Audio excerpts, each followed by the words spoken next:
You ever have a conversation and feel like it's going nowhere? That the other person isn't listening to you, or they're putting words into your mouth, or meaning into your words? So have we. So that's why this week we're talking about talking. That wasn't funny! We discussed Carl Rogers and his humanistic theory, Jordan Peterson in his book 12 Rules for Life, Socrates and the Socratic Method of Questioning, Sigmund Freud's psychoanalytical theory, and person-centered therapy. So after this episode, leave a comment or reach out to one of us so we can have a productive conversation. I hope you enjoy, and we'll catch you later. How's it going, guys? So we're back with another episode. This week we're going to be having a conversation about conversation. I'm going to be talking about Socrates, in specific the Socratic Method, touching a bit on psychoanalysis and that theory by Sigmund Freud. And then Kale's going to be talking to us about Carl Rogers, humanism, and the nature of conversation. So I'm going to allow him to do his thing. Take us away. Alright, so I wanted to start off by talking about what Jordan Peterson talks about in his book 12 Rules for Life. It's Rule 9. He says, assume the person you're listening to might know something that you don't. So that kind of connects to what we were talking about last time, like what John Stuart Mill said about he who knows only his side of the argument knows little of that. Mm-hmm. So the idea is that like by talking to people you gain information, which is obviously always helpful. Yeah. And like just it's really useful to have open and honest conversations, you know? Yeah, I agree. Obviously, we talked about it last week in the political context, but I feel like this is something that's super important to stretch to every conversation that you're having, because the nature of conversation in general, for it to be effective, would be that we're both going into it that we're going to learn something from one another, or if we don't learn something from one another, we are going to be able to come to some form of a consensus. You know, we're going to be able to look at whatever knowledge that we already had in a new light. Yeah, I think like what you said about like every conversation being like that is important. Like, yeah, okay, Jordan Peterson talks about how if you go into a conversation and you feel yourself being bored, it's probably because you're not listening. Right. So it's like there are no meaningless conversations pretty Mm-hmm. much as long as you come into it with the right mindset, I guess. Yeah. Okay, so I would agree with you, but my one question would be, what do you think about small talk? Like, do you think that is considered meaningless because it's surface level? Do you feel like there really is value that you can get from small talk, or is that something that really is just, I wouldn't say a waste of time, but you could be having more meaningful conversations instead of that? I don't think it's a waste of time. Mm-hmm. Like, I mean, I think you can like benefit from almost any kind of conversation if you're trying hard enough. Yeah. Obviously, there are situations where you're just like passing by someone and it's kind of like meaningless. But, Obviously. Yeah.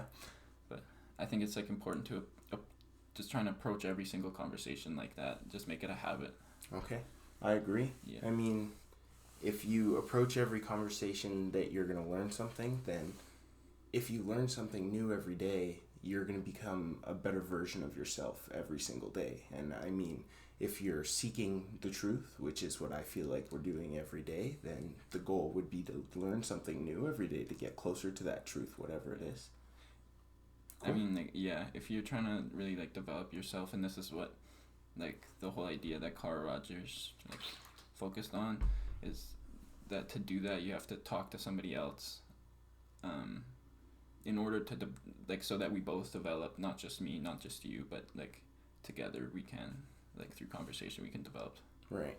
So if I have an idea and I put it out into the world, like once I've given that idea to you, do you feel like for that idea to develop to its potential, the best way for it to do that is through conversation? For sure, yeah. I mean, like, obviously when you talk to somebody about it, you kind of refine it and get closer to the truth, Mm-hmm. which is kind of what we talked about with free speech. Yeah. But also, like, even one step further, like, as an individual, your development is, like, based on conversation. Like, Mm-hmm. not just the development of ideas, but, like, the development of your psyche, you know? Could you elaborate on the psyche just a little bit? Like, that's just something I'm a little less familiar with. Yeah, so he calls it the or I don't know if he came up with it, but it's called like the self-actualizing tendency. Okay. So the idea is that people are like oriented towards fulfilling their potential. Right. And it's like the job of, in Carl Rogers' case, the therapist, but in general, like whoever you're having a conversation with, it's your job to kind of foster the environment where self-actualization can flourish. Right. I get what I mean? Yeah, so you, not only are you going into it, it's like, I can learn something from this conversation, but you're going into it like, we're both going to be better people after this conversation has been had. Right, yeah, okay, that's the other thing too. It's important, I think, to not use language as kind of a means to an end, you know what I mean? Kind of, I feel like. Let me explain. Like, if you're using your words just to get somebody or get something, like you're manipulating the world, you're trying to trick people, you're trying to like you lie and persuade people just to get what you want. Right. That's obviously the improper use of language, and it's going to go very badly for you. Like, I mean, not even just in a selfish way, but in like, if you're too scared to tell the truth and you lie because of that, that's going to be bad for you too, obviously. Right. Yeah. Because in any context that you're lying, like, eventually there's going to be a repercussion of some sort, because for every reaction there's an equal and opposite reaction. Bro, what are you talking about, man? Bro, I'm out, man. Tripping. Yeah. So, my one question about... I just think if the nature of conversation is self-healing, that misuse of language, do you think that just goes against the nature of conversation? Like, is lying something that it's a human concept, but you're misusing a privilege that we've been gifted by lying? For sure, yeah. I mean, and I think that's why it's so important to tell the truth, and that's why like so many great religions and civilizations have focused on the truth. Like that is because, as you said, it's a privilege to be able to voice our thoughts and to talk to each other, and if you're not going to use it for the benefit of humanity, then you're just wasting it, right? And you're not living to your full potential, and that's why people feel bad for lying, right? You feel inauthentic. Other thing, like the proper use of speech is to go towards the truth, like to like fulfill your potential, like collectively and individually. Right. Yeah. Well, that thing that you said about lying, we'll talk about psychotherapy, but also confession maybe a little later. So yeah, I feel like that'll be a good callback when we get over there. Yeah. Okay, so Carl Rogers, he developed what he called person-centered therapy, and it's based on the idea that each individual holds the tools necessary to solve their own problems, pretty much. So it's based on that self-actualizing tendency that people are generally tended to the good naturally. So a big part of person-centered therapy is unconditional positive regard, congruence, and the therapist empathy. So unconditional positive regard is the idea that the therapist should accept the client as they are without judgment. So just really like having an open like space. And being completely unbiased, like obviously in a professional way, but like you're looking at this as a blank slate. It's a new human being. Your first interaction with them, take everything they say as the truth, and they are looking to get better. So why would they lie to you? Exactly. Like you're assuming that they're there to get better. Okay. So you're taking them on with that positive, that positive regard. Yeah. So and then another important part of it is congruence. That is the therapist needs to be genuine and like self-aware, because like people are able to tell if other people aren't being genuine, right? So if you're not being genuine with me, I'm not going to be genuine with you. And like I feel like people don't realize that is like it's not just you who understands how social interactions are supposed to go. Like not everybody can detect sarcasm and lying, but people can feel, like you have a gut feeling when there's mistrust in the world. So like I feel like you need to respect the fact that everybody is on equal terms. So try and tell the truth as much as possible. Anyways, continue. Yeah, I mean, I think that's a big thing is you can tell when you're being not genuine. Like if you listen, Yeah. or I say listen, but if you notice like how you feel, you're gonna feel not very good with yourself. But yeah, and then arguably the most important part of it is empathy. So he talks about empathy being like being able to put yourself in the client's shoes so that you can support them, and he says like being a companion to them in whatever they're feeling, so that they know that what they're feeling isn't so scary. It's Right. like you don't have to go in there and solve their problems, but that you go in there and you tell them like it's okay, you know, like it's okay to feel however you're feeling and just be there with them. Right.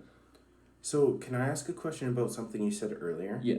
So you said that individuals are like the key to their own healing. Do you think that's because each psychological problem, not like a psychological diagnosis, but something that they go to see a therapist for, is like personally tailored to that individual? So you take whatever psychological theory that you put into practice, but you have to mold it to fit every single situation. Yeah, for sure. Okay, yeah, because it's a big difference from, like at the time, psychoanalysis was really big. And it completely changed the power dynamic because like psychoanalysis, it was like the doctor knew everything and you couldn't figure out your own problems because they were unconscious or whatever. Right. And the doctor would tell you what your problems are and how to fix it. Whereas now Rogers was like totally flipped it and like said the person can lead their own recovery and it's like a team effort almost.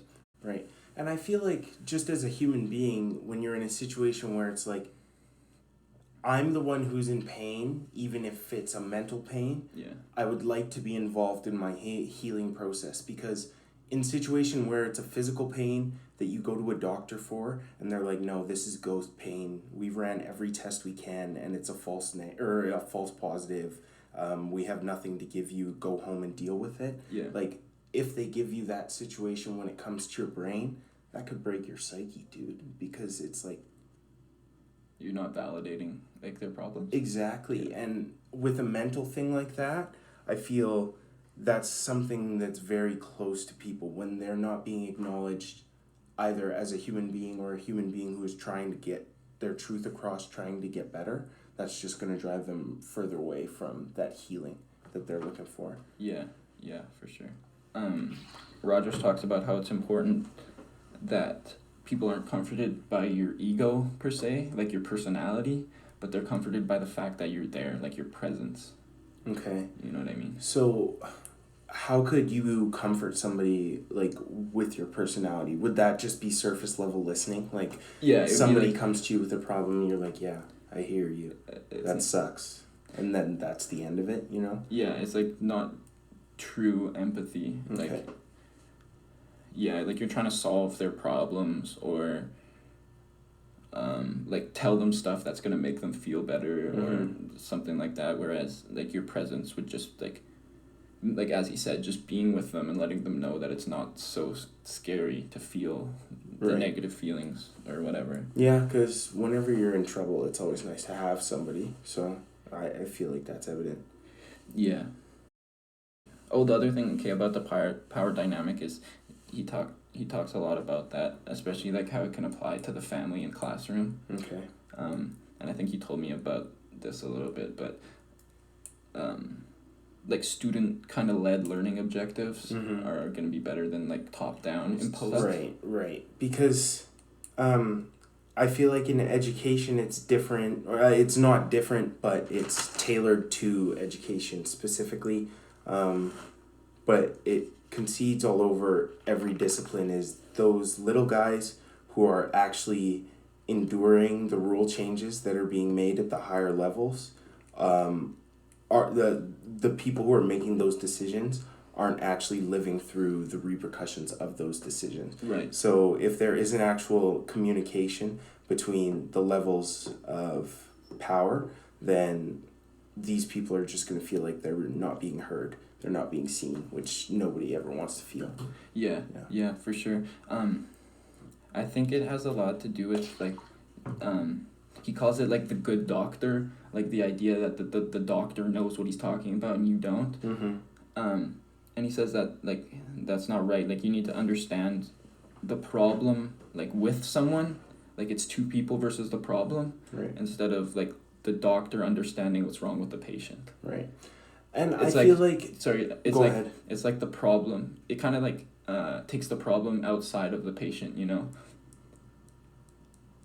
And I have this written down for confession too, but like by viewing it in that way, it removes the sin from the sinner, you know, so that you can solve the problem without like changing the nature of the person or saying that they're a bad person for having those problems. Oh, okay. So, like, that problem that occurred being separate from who you are as an individual allows you to act upon the problem without being consumed with the fact that, hey, I made that mistake. Yeah. Okay. It's yeah, like your problems aren't you. You're separate from your problems. Right. Yeah. Okay. Yeah, I get that a lot. That's awesome. So yeah, I mean, like confession obviously is really good for like guilt. And I was reading that guilt comes from a feeling of self-hostility. So it's like you look at yourself. We talked about this in social psych. It's called the mirror glass self. So it's like you're watching yourself, and based on your actions, you decide if you're a good person or not. Mm-hmm. So, like when you do something bad and you see yourself doing something bad, obviously you're gonna think you're a bad person. Right. But by confessing, like I said, it kind of separates the sin from the sinner. So you can look at the sin not as a reflection of your nature, but as a mistake or an action. Something like that. Yeah, I was going to say you can look at it on a surface level. Right. Yeah. My one question is do you think it needs to be specifically spoken word confession, or do you think that you can get the same type of therapy from the confession practice doing it by hand, by yourself? Or Like do you writing or talking to yourself? Writing. Because, I mean, you could pray. I feel like that's a form, but that's not, I would say more writing. Yeah, I mean, I don't see why not. Like, I think it just has to do with, like, kind of getting it out, Mm-hmm. like, outside of your body. Right. So if So you can if you're process writing it. that down, or if you're saying it to somebody or whatever. Mm-hmm. Yeah, and then the other thing, too, is by talking about it, you reconnect with people. So guilt, like, fundamentally separates us from one another. Mm-hmm. You know, like, when you feel guilty, you want to isolate yourself. Because you need to heal. You need to come to terms with the whatever atrocity you just committed that has you feeling that way. Yeah, kind of. Not even just that. Like, when you're feeling guilty, you feel like you don't deserve people's love. Oh, right? So you don't want to okay. interact with people. Yeah. I get that. By confessing, you give somebody else a chance to forgive you, you know? Right. Yeah. So that you can kind of come back into that social circle. And I feel like maybe not in every context, but if you've already given up on yourself and it feels like there's nobody you can talk to, this could end up being that last opportunity for somebody to remind you, hey, you made a mistake, but you're still a good human being. Yeah. Like, everybody has the opportunities to make their mistakes and then learn from them. And that's the whole point of being alive. Yeah. I mean, like, obviously people will shame other people, and that does happen. But without confessing or coming out, you don't even give anybody the opportunity to do that. Right. You know, like, obviously you're kind of taking a leap of faith, but the alternative is just feeling bad the whole time anyways. Yeah. And I feel like it doesn't even have to be confession just in a religious context. Oh, yeah, like, no. if you have an interaction with somebody and it goes poorly and, like, you feel that something during that interaction didn't go well, if you don't voice that to the other person, how are they supposed to know, one, how it made you feel, so that they can apologize for it if it's necessary, or two, learn from it so it doesn't happen again, right? Mm-hmm. You need to be willing to have the courage to say what's on your mind. And if you're coming, like Evan said in the past episode, if you're coming from a place of compassion and you know your words aren't trying to harm somebody, give them. Yeah, that's that's the other thing. Like that's why unconditional positive regard is so important. Because if you're telling the truth through the lens of like wanting both myself and you to benefit, then like whatever I say is good. Right. It doesn't matter like if it is true or if it's helpful or not, as long as I'm trying to get closer to the truth and I'm earnestly like aiming myself towards that. Yeah, because I feel like that's a lot of pressure to put on a conversation. Is like if you have a problem, the first conversation you have to find a solution. Yeah. I feel like that's just going to be stressful on everybody involved. So if you take it as a stance that this conversation is going to get me and whoever else is involved one step closer to the truth, one step closer to another conversation that gets us there, it's a lot easier to manage, you know? Yeah. All right, so Carl Rogers says that in the best moments of therapy, his organism or like his being / soul or whatever knows things that his mind cannot grasp yet. So basically what he's trying to say is like in conversation or the best moments of conversation, there's a knowledge that is held that kind of transcends both people. It's not something that you're conscious of, but it's something that you're conscious is happening. Would you say it's more of a feeling? Yeah, partly. And it's like it's not something that one person knows or the other person knows. It's kind of they both kind of know it, and they discover it together. Yeah, it's kind of there, it's kind of not, but it wouldn't get reached without that the conversation, because like one person alone isn't enough. Yeah. To like reach that level or whatever. Yeah. So then next we're going to talk about psychoanalysis and psychoanalytical theory, which is written by Sigmund Freud. So he theorizes that the human personality can be divided into two parts, the conscious and the unconscious mind. And the goal of psychoanalytical theory is to make you conscious of your unconscious self-defense mechanism. So Kale's going to talk about that for a bit.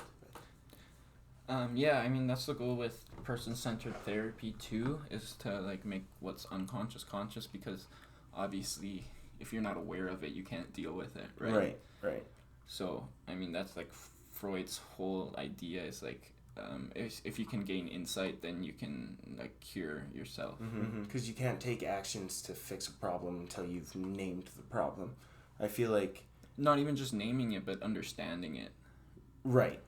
But I was going to say, I don't know enough about this because I haven't gone through it, but isn't one of the first steps in Alcoholics Anonymous, like you have to acknowledge that you have an addiction? Yeah. So I would say like that is naming the problem. That's one of your first steps to solving the problem. Yeah, for sure. And yeah, so I mean, these kind of unconscious problems are identified like through conversation, or not just conversation, but he uses like free association, especially was the biggest one for psychoanalysis. And I think that worked because like with free association, you're not consciously trying to think things, you know what I mean? You're kind of letting your unconscious mind speak to you, right? In a sense, you're kind of waiting for stuff to appear, right? So the free associations, they're delivered through like random word association with photos and stuff like that. That's what you're talking about, like to get a baseline testing, and then that's the kind of answering that you're supposed to practice during the therapy. Is he asks you a question, and as soon as you know how you feel, you're supposed to voice that unfiltered. Yeah, I mean, like true free association is you just like say whatever pops into your mind, right, and like nothing, like in that scenario, nothing is bad to say. There's no reason to censor yourself in any way, shape, or form. You're not going to offend anybody. You're just speaking. Exactly, because you're trying to learn from yourself pretty much, so you have to let your like, the entire truth come out. Yeah, like that part of you that like, because Freud talks about repression, like, so he would say that part of you that's repressed to the unconscious needs to kind of speak up. So that's where so another part of his theory is transference. So I think that's where, so if you repress like these emotions or these problems without talking about them, then that's where you get transference. So you're gonna express your unconscious feelings and thoughts like towards somebody else. You know what I mean? Did I explain that well? No, of course I understand. So like if your main problem is with your brother, and you go into a situation where you see your best friend for the first time that day, and the first thing he says has to do with your brother, like, you might take those negative emotions out on your best friend. Yeah. You know, even though they have absolutely nothing to do with them. He wasn't coming from, or she wasn't coming from a place of harm. They were just saying what's up. It's like you just did not know where to put those negative emotions, so they just came flying out of you. Right, and I mean, Freud would say, like, it's not that you didn't know where to put them, it's that you tried to repress them. And Right. It's like those things are kind of hiding under the surface, and if you, like, push them down long enough, they're gonna, like, burst up. Yeah, exactly. Yeah. And that's where, like, and that's why you see people, like, get so angry when, like, they bottle up emotions, you know? So... And that's where, like, obviously therapy comes into play, but yeah. journaling, just having conversations about things that are bothering you, if you can find somebody to have a conversation with that it may not be bothering them, but they feel like they could gain something from that conversation and they could also help you gain something, then have that conversation, because those difficult conversations, I mean, hopefully have you feeling better after you've had them. Maybe not necessarily more knowledgeable, but closer to being more knowledgeable at the very least. Yeah. I feel like one of the issues with psychoanalytical like practice was kind of like... yeah, it happens. sorry. Psychoanalytical practice. He needs some milk. One of the big issues with it is, like, there isn't a personal nature. So the idea was, like, the client is laying on the bed and the therapist is behind them. When the client comes into the room, the therapist, like, there's no introduction. It's, hey, you sit down.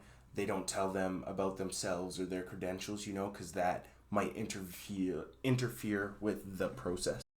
Like, the idea behind that, at least, is that you don't want to influence the free association by the presence of the therapist. Mm-hmm. And I mean, that's the kind of risk that you run in person-centered therapy, is Yeah. that what the therapist says or how the therapist reacts is going to change, like, what the client does. Right, but I feel like the pros for person-centered therapy when it comes to how much more empowered you feel in the healing process when it's you are the goal to the healing, Yeah. it outweighs that potential risk. But I agree with you. It's something you need to acknowledge, something you need to be aware of, because it's like, is that 100% how I feel, or is that what I'm willing to voice because I know this therapist on more than just a doctor level, you know? He might judge me, and it's like that's what you're trying to avoid. You want that to be a completely unbiased and free environment for you to speak your mind. Yeah, and I mean, a big part of it too is you run the risk of, like, taking the therapist's, like, theory, like what you said before about, like, kind of changing it for each individual. Mm-hmm. It has to be personalized. Yeah. So you kind of risk having the therapist kind of, like, mold the problem to fit their theory, you know what I mean? Oh, of course. And So, I feel like, go ahead. Yeah, I was just gonna say, like, obviously that wouldn't work, right? Yeah. And I feel like that you can see that in every connotation. Like, each teacher has their own teaching style, and sometimes, like, kids aren't going to be able to learn from that teaching style. So if you're not willing to adjust, you're not willing to teach. And it's Right. the same thing with the therapies. Like, if you're not willing to make those adjustments to adhere to the client, are you really in it for both of you improving? Is your practice improving, and are they improving as a human being? Yeah. I think that's awesome. Yeah. All right. So next I'm going to be talking about the Socratic Method and its use in conversation. So all the information that I got on the Socratic Method is from the Socratic Method by Leonard Nelson. I'll have that linked in the descriptions. So he starts off with a quote that says that conversations that are written down lose their original liveliness. And I feel like the important parts are first that the human connection that comes from the face-to-face interaction, acknowledging that it's like, hey, you're a human being, I'm a human being. Let's both try and learn something from this. When you're texting or these conversations are being written, it's really easy to skew that and to forget your words have meaning and they're going to impact another person. He also says that meaning gets lost in translation with inflection and tone when it comes to writing, which is self-evident. Like, yeah, I get in trouble over text a lot more than I do over the phone. Yeah. So.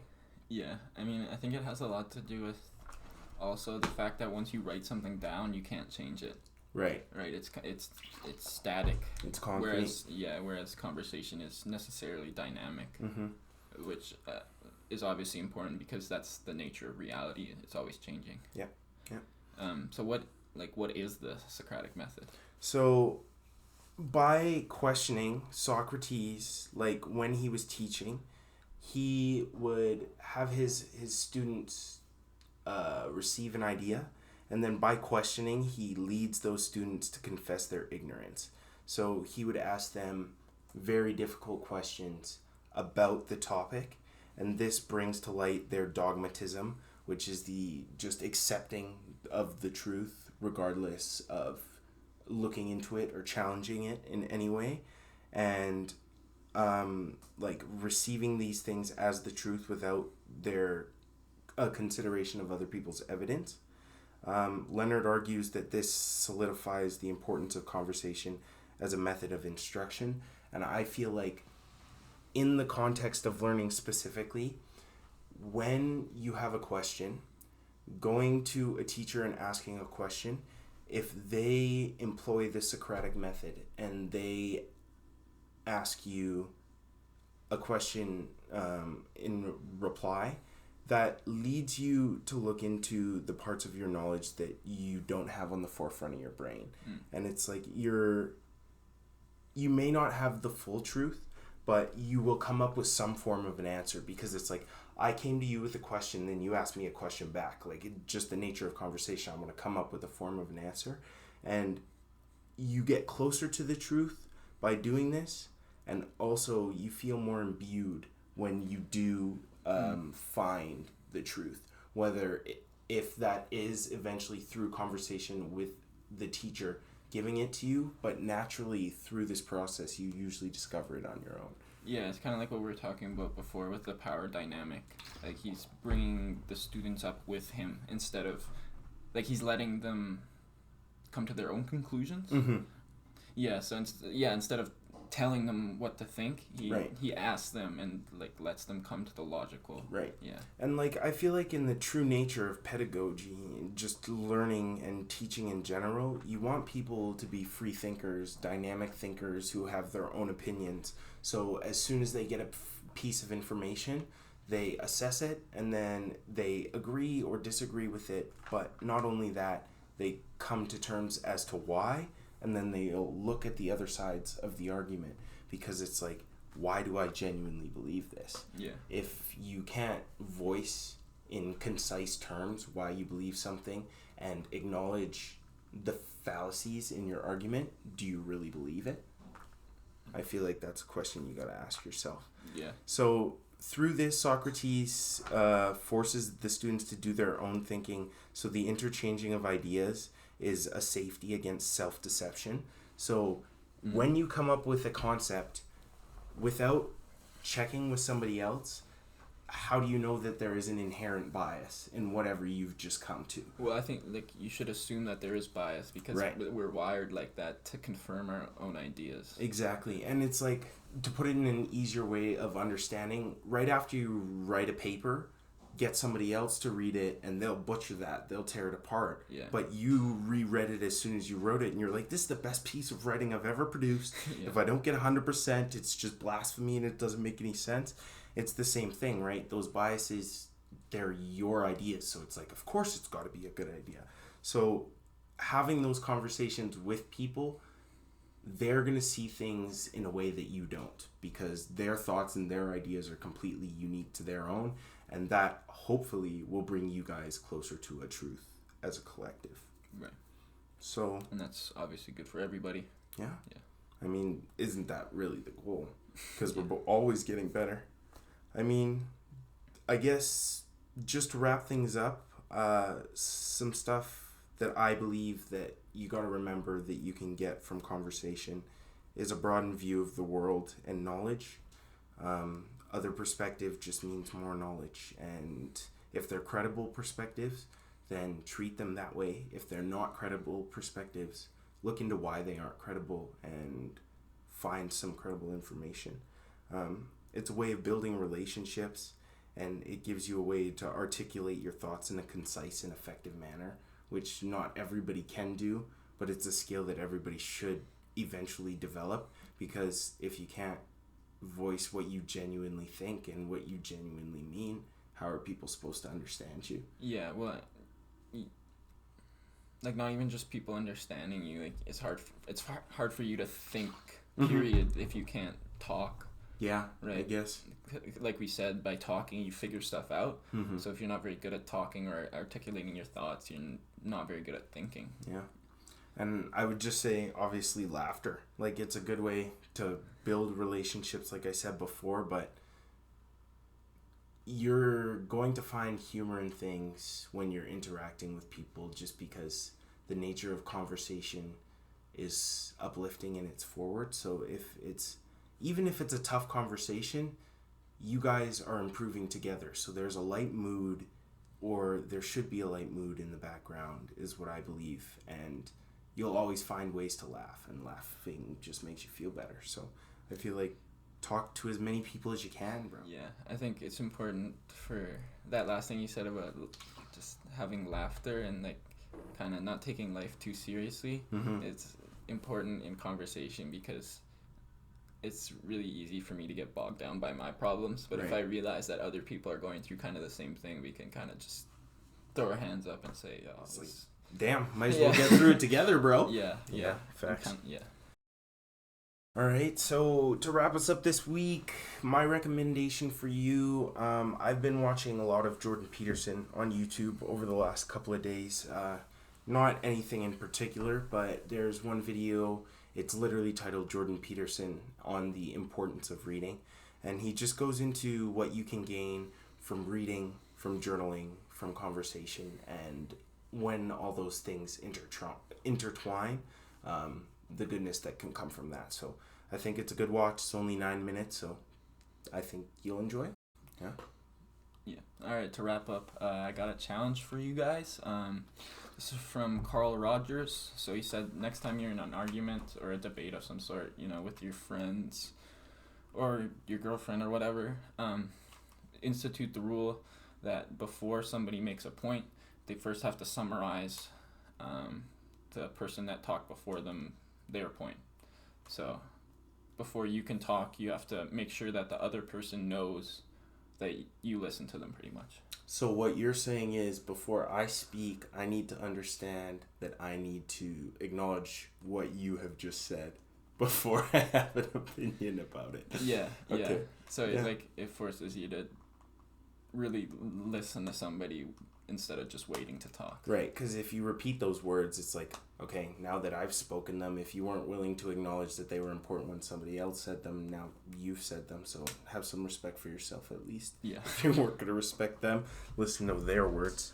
I think just every time you get the opportunity to have a conversation, go into it open-minded. Appreciate the time that you get to spend with people. This year we've been thrown into the house on and off over 18 months, and it's been absolutely insane. So as soon as you get the freedom to have a real conversation with somebody, do it, enjoy it, learn, and propel yourself and the other person to be better human beings from it. Yeah. That's good. Yeah. All right. Ba-da-ba-boom-pow, boo-doo-boo-boo-boo.